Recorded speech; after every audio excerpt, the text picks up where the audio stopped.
Hey, Mike with Nerd Problems Gaming here, the channel where we go through the good and bad of everything nerdy to make sure you spend your time on the best of the best. In today's video, we'll be doing a review on Faction Fighters by Thunderfinch Games, so let's get into it. So first thing, let's dive into a bit more on how you play the game, and then I'll jump into my full review after that. Alright, so Faction Fighters from Thunderfinch Games is a two-player game where players will take control of various factions and battle it out for the most victory points while fighting through different areas. And so we've got all the components laid out here for the game. There's also a rule book and scenario booklet as well to get some more backstory on the game if you want. But the general gist of the story is that storm power orbs are mysteriously raining down on the world, and you need to learn to wield the orbs and battle your way to Shard Peak to unravel the true mystery that's going on. And so when you start the game, there's two pre-built teams that you'll use when you play through the first area, Starfall Fields. And so each team kind of has their own unique abilities and play style, but as you can see, it breaks down here on the left side how you can set up the different teams.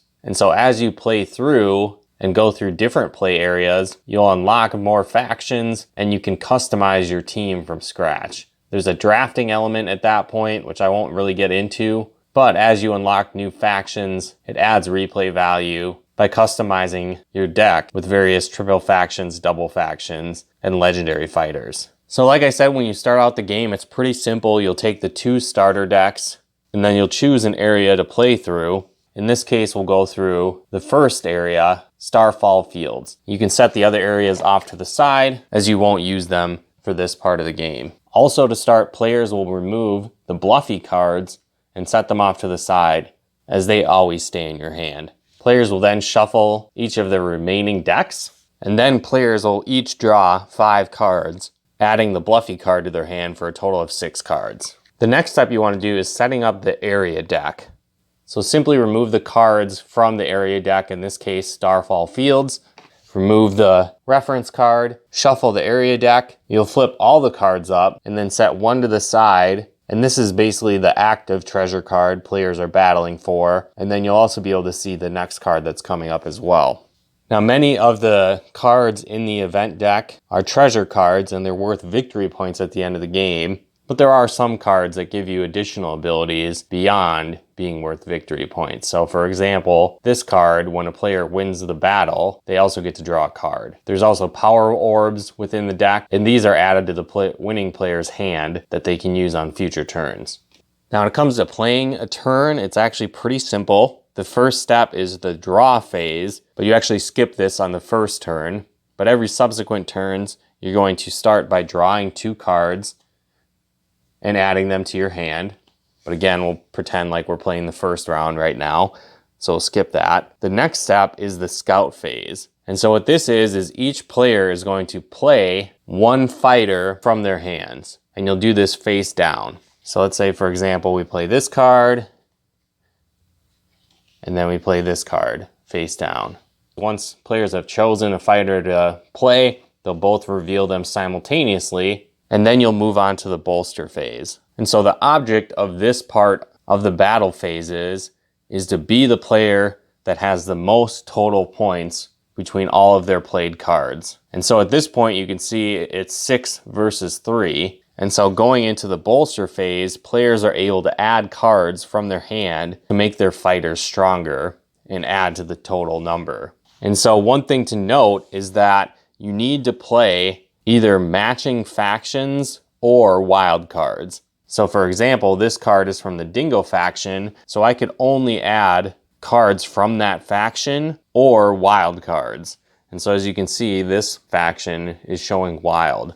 Unfortunately, this player's hand does not have any other cards from that Dingo faction or any wild cards, so I couldn't actually bolster this card and make it any more powerful at this point. So I could put down this bluffy card, and this allows you to play this card instead of wasting other cards in your hand on this bolster phase. And this just goes back to your hand after the turn. So we'll put this face down, and for this player, right now I can see this player has 6, so I need to at least beat that. So I might use a wild here, and then maybe this 9 to make sure that I have more than 6 and potentially whatever this other player plays. Now, when it comes to the bolster phase, both players are going to secretly place these cards for the bolster phase. So you don't want to know what the other player is putting down. But once each player has decided what they're going to play, they can simultaneously reveal what they've played.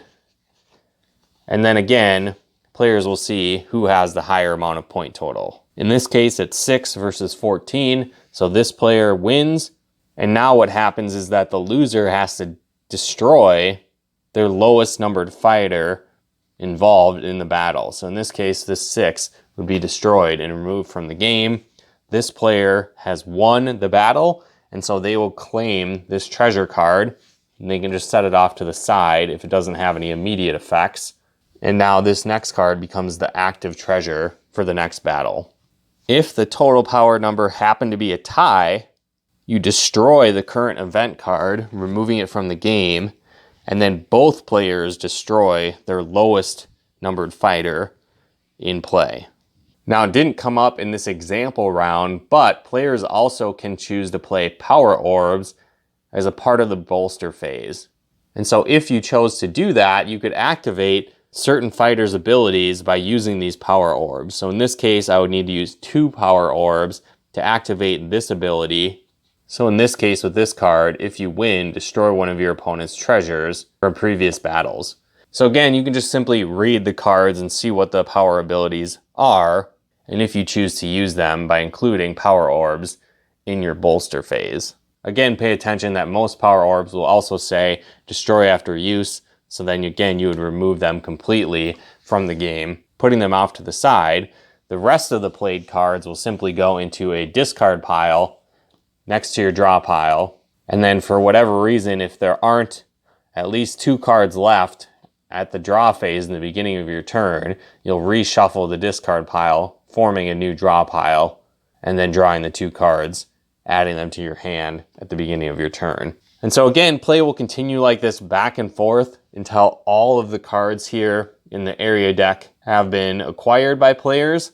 And then you'll go through and see who has the most victory points at the end of the game, and they are the winner. So again, that's pretty much how the game works. However, note that when you go to different areas, they have additional rules that affect some of the gameplay, and there's additional fighters and factions that you can unlock that you can use in future playthroughs.